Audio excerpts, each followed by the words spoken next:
বাংলাদেশ সহ $200 কোটি মানবিক সহায়তা ঘোষণা যুক্তরাষ্ট্রের। জাতিসংঘের মানবিক সহায়তা কার্যক্রমের জন্য $200 কোটি দেওয়ার ঘোষণা করেছে যুক্তরাষ্ট্র। বাংলাদেশ সহ 17টি দেশ এই সহায়তা পাবে। জানা গেছে, এই অর্থ একটি সমন্বিত তহবিলের মাধ্যমে বিতরণ করা হবে। ওই তহবিল থেকে বিভিন্ন জাতিসংঘ সংস্থা ও অগ্রাধিকার ভিত্তিক খাতে অর্থ বরাদ্দ দেওয়া হবে। জাতিসংঘ ব্যবস্থায় ব্যাপক সংস্কারের জন্য যুক্তরাষ্ট্র যে চাপ দিচ্ছে, তার একটি গুরুত্বপূর্ণ অংশ এই নতুন পদ্ধতি।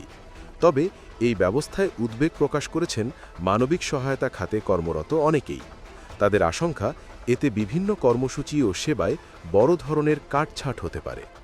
প্রাথমিকভাবে যেসব দেশ এই সহায়তা পাবে, সেই তালিকায় রয়েছে বাংলাদেশ, কঙ্গো, হাইটি, সিরিয়া ও ইউক্রেনের নাম। তবে বিশ্বের অন্যতম সংকটাপন্ন দেশ আফগানিস্তান এই তালিকায় নেই। একইভাবে ফিলিস্তিনি ভূখণ্ডও তালিকায় অন্তর্ভুক্ত হয়নি। যুক্তরাষ্ট্রের কর্মকর্তাদের ভাষ্য, গাজা নিয়ে ট্রাম্পের প্রস্তাবিত শান্তি পরিকল্পনার আওতায় আলাদা তহবিল থেকে সেখানে সহায়তা দেওয়া হবে।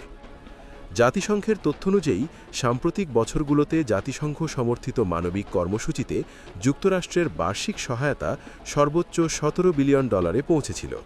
এর মধ্যে $8 থেকে $10 বিলিয়ন ছিল স্বেচ্ছা অনুদান, বাকি অংশ জাতিসংঘের সদস্য হিসেবে যুক্তরাষ্ট্রের চাঁদা। সমালোচকদের মতে, পশ্চিমা দেশগুলোর সহায়তা কমানোর সিদ্ধান্ত দূরদর্শী নয়।